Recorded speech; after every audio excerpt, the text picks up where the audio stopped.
Hello and welcome to Tara's Daily Insight. My name is Mitchell and it is Monday, April the 1st, 2013.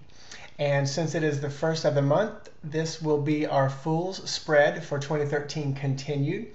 And before we move forward though, I want to say and set the intention for you and for me that we would receive guidance and healing and confirmation and a better connection to our higher self. I also set the intention that we would resonate, operate, and vibrate in the highest possible frequency of divine love that we can today, and that we would be in alignment and harmony with our true, authentic self and source.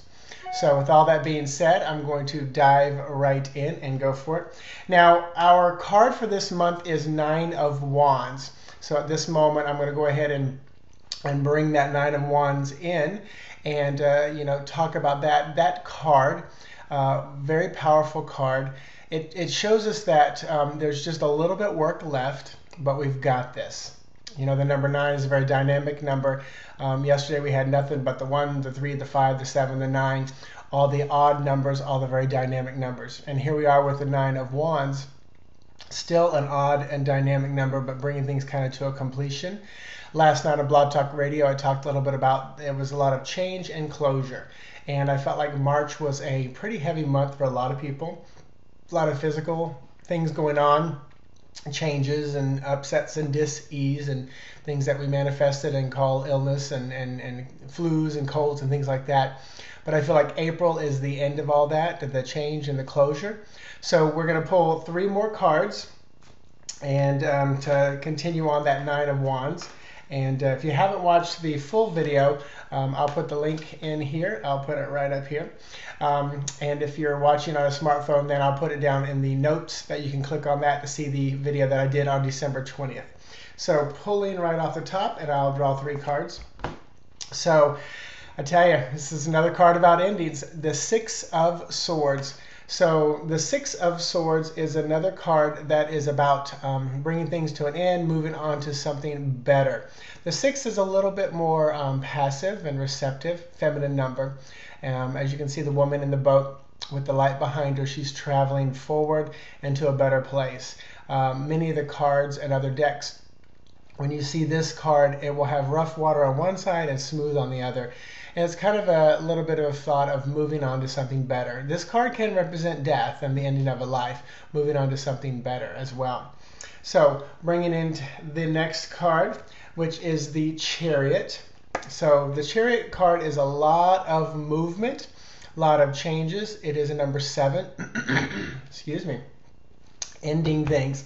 So it is a number 7 card, so very dynamic, lots of movement going on. Oftentimes moving quickly, fast, and sometimes it's like you got to figure out which direction you're going to go. The horses are different colors in this deck. Some decks it's like a black horse and a white horse, so it's choosing between 2 very dynamic and different things and different items. And the third card, bringing it in, is our Judgment card. Wow, this is coming out to a nice story. So the Judgment card, as you can see, the body's kind of being freed from the grave below. This card, it's number 20, 20, so it's a number 2. It used to perplex me in the sense of I just couldn't get it, couldn't understand it. And then finally, what finally clicked for me was it's being freed from the things that are holding you back. And this card, it's interesting because the Devil card will often mean being tied to things or chained down or addicted. This card is almost like the antithesis of the Devil card, meaning you're finally released from it. So this is, and every card has what we some people call light side, dark side, or light and shadow side, or lower energy versus high energy. You might say right or wrong, or better or worse, or good or evil.